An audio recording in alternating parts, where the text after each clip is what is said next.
সকলকে আমি নমস্কার জানাই।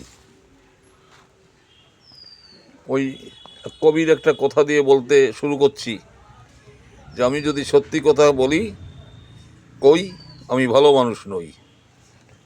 সম্প্রতি যেটা দেখছি, বাংলাদেশ ভারতবর্ষের বর্ডার অঞ্চলে যে দৌরাত্ম্য শুরু করেছে, যেটা টিভি সংবাদ মাধ্যমে আমরা প্রতিদিন প্রায় শুনছি, এটা কিন্তু ভালো দিক নয়। কে এত বড় সাহস দিচ্ছে তাদের আমার ভারতবর্ষের জমি, পশ্চিমবাংলার জমির উপর এসে তারা খবরদারি করবে? আমার জমিতে তার কাটার বেড়া হবে, সেখানে তারা বাধা দেবে, আমার দেশের ফোর্সকে তারা মারবে, বন্দুক নিয়ে টানাটানি করবে। এই জিনিস ভালো নয়। সেটা ত্রিপুরা হোক আর পশ্চিমবঙ্গই হোক, রাজ্য সরকারগুলিকে এ বিষয়ে কঠিন মনোভাব গ্রহণ করার জন্য আমি আবেদন করব। কারণ প্রাচীর ভেঙে তারা আমার দেশের সম্পদ লুণ্ঠন করবে, এই যে তাদের কৌশল, তার কাটার বেড়া দিতে দেবে না, এটা ভালো জিনিস নয়। আর বিএসএফের পর দায় ঠেলে দিয়ে সমস্ত দায়িত্ব শেষ হয় না।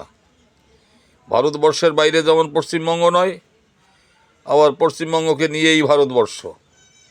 এই যে যৌথ এবং রাজ্যের স্বায়ত্তশাসন, তার মধ্যে যেমন অনুপ্রবেশকারী যদি ঢোকে তাকে ধরে আদালতের মাধ্যমে পুশব্যাক দেওয়া, কিন্তু তাকে যদি আধার কার্ড করিয়ে দেওয়া হয়, তাকে যদি ভোটার কার্ড করে দেওয়া হয়, তাকে যদি রেশন কার্ড করে দেওয়া হয়, তাকে যদি থাকার আশ্রয় দেওয়া হয়, এটা ভালো কথা নয়।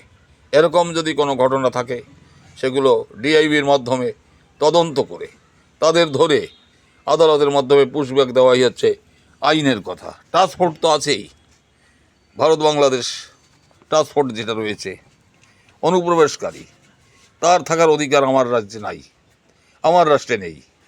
এই বিষয়টাই মানুষ চাইছে বাংলায় আমরা যারা হিন্দু মুসলমান আছি আমরাই থাকব, অন্যান্য যারা আছে তারাও থাকবে।